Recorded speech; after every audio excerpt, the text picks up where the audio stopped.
هو ربنا خلقنا ليه؟ لأن منه وبه وله كل الأشياء، له المجد إلى الأبد آمين.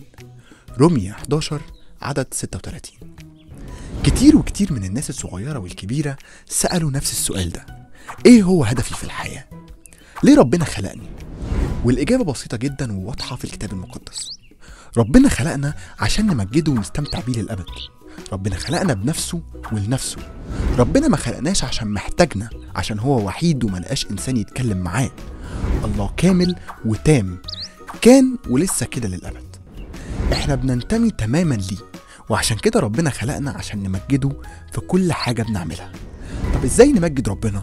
اننا نحبه، نسمع ونآمن بيسوع المسيح، ونثق في يسوع، ونستقبل عطايا يسوع المجانية اللي بيقدمها لنا.